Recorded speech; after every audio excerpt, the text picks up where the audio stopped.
Siya na ata ang pinakamabigat na player na ating makikitang naglaro ng basketball. Isang 6'10", 500-pound player na nagdudumi na sa court.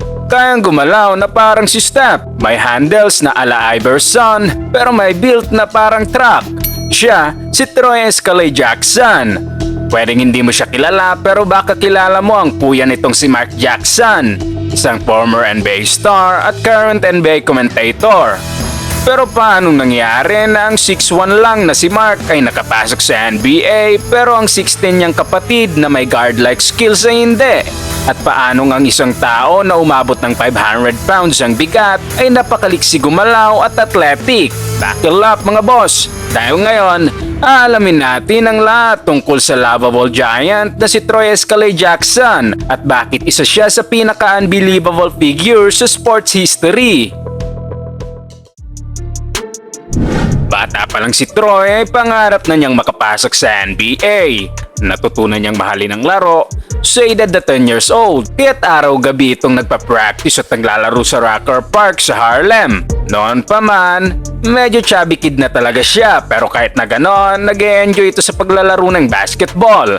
At sa edad na 14 years old, nagbago ang buhay ni Troy at ng kanyang pamilya nang madrap si Mark Jackson bilang 18th pick sa 1987 NBA draft. At dahil nasa NBA na nga ang kuya niya, meron na siyang pambili ng maraming pagkain.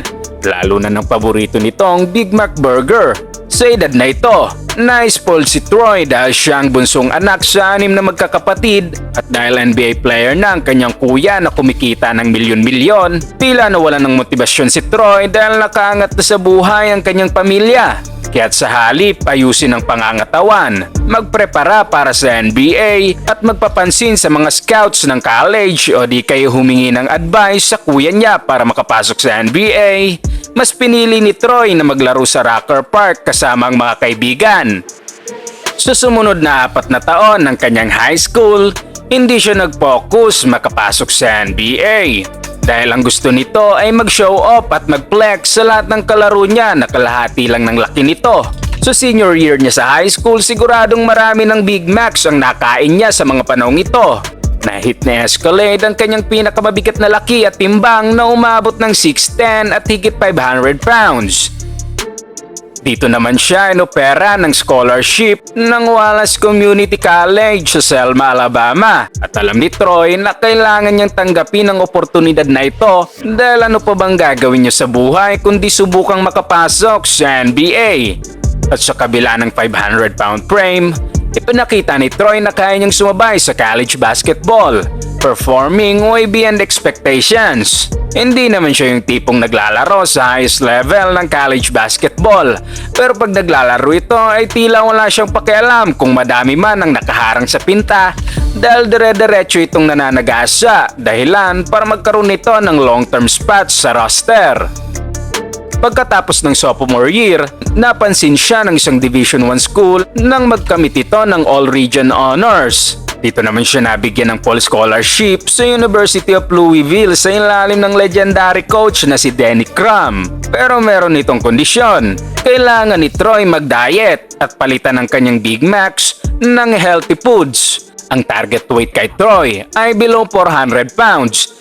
Isang timbang na uli niyang naabot noong high school pa siya at naglalaro sa Rocker Park. Bukod pa rito, ang team ng Louisville ay sobrang higpit. Hindi na pwedeng gawin ang mga nakasanayan niya sa court, kaya't ang resulta ay bumagsak ang production niya. Nawalan pa siya ng extra weight para i-utilize ang court. At sa 2 taon ni Troy sa Louisville, 20 games lang ang nalaro niya at ang tanging nakuha niya lang ay bachelor's degree sa communication. Dito siya na-depress at binalikan ang pinakamamahal niyang gawin. Walang iba kundi ang kumain ng McDonald's Big Mac. Bumalik ito sa paborito niyang McDonald's sa Harlem, out of college, at dahan-dahan ring bumalik ang kanyang timbang sa 500 pounds. With the time on his hands, nagkaroon si Troy ng pagkakataon na makapaglaro sa Harlem Globetrotters. Short stint lang pero hindi niya alam na ito pala ang magbubukas ng mas malaking oportunidad para sa kanya. Habang nagpapasikat siya sa Rocker Park, meron namang isang small sports gear company na tinatawag na End1 ang naghahanap ng paraan kung paano may promote ang kanilang business. At nang mapanood nila ang ilang highlights ng local street basketball, nakita ng And1 ang potensyal ng New York Streetball Legends. Sa una, gimmick lang nila ito para mapabili ng produkto ang mga tao. Dahil kapag bumili ka ng $100 worth apparel, ay libre mo nang makukuha ang Volume 1 mixtape. Dito na-realize ng And1 na maganda itong business strategy. Kaya sinimulan nilang mag-organize ng tour at rosters season by season. At ang isa sa mga naging mukha nito ay si Troy Escalade Jackson na nagkaroon pa ng airtime sa ESPN noong early 2000s. Ang instant popularity niya bilang lovable giant ang dahilan kung bakit hindi siya pwedeng mawala sa mga tours. Nakasabay niyang pumasok sa team ang isa pang streetball legend na si Professor. Dahil dito, mabilis nakapag-expand ang And1 mula New York, Miami, Philly, DC at hanggang sa nationwide. Kaya't ang tagumpay ng And1 ay masasabing utang nila sa isang 500-pound ball handling monster. Tuwing may tour sila, punuan ng arena at laging sold out. Libo-libong fans ang pumipila at gustong makita ng personal kung paano gumalaw si Escalade sa court. Taong 2005 naman ang peak ng kanyang kasikatan. Dito'y naging cover si Troy ng Sports Illustrated kasama ang The Professor na usually para lang sa mga legendary athletes. Sa paglipas ng mga taon, natrap si Troy sa kanyang imahe bilang the lovable giant para ma-visualize mo kung gaano siya kasikat. Mas kilala pa siya kaysa sa ibang NBA players. At kahit saang club sa buong bansa, VIP ang treatment sa kanya. Samantalang may mga NBA players na hindi man lang pinapansin. Dahil sa laki nito, talento at personalidad, naging instant fan favorite si Escalade. Pero lahat ng katangiang ito na nagpasikat sa kanya ay unti-unti ring naging dilema. Dahil habang tumatanda siya, hindi na nagiging biro ang weight issues niya. Dito na nabahala ang kanyang teammate na si Professor. Alam niyang hindi na healthy at nahihirapan na si Troy sa kanyang katawan na nagpapabagal sa kanya. Kaya't sinubukan ni Professor na kumbinsin itong magbago ng lifestyle pero walang nangyari. Dito naman pumunta si Professor sa kanyang kapatid na si Mark para tulungan itong kausapin si Troy. Pero para kay Mark, sanay na siyang si Troy ang biggest kid in town. At tanggap na niya na hindi talaga kaya ni Troy magbawas ng timbang. At paano niya naman babaguhin ang bagay na minahal sa kanya ng mga tao na kahit malaki siya ay kaya niyang maglaro na parang normal lang.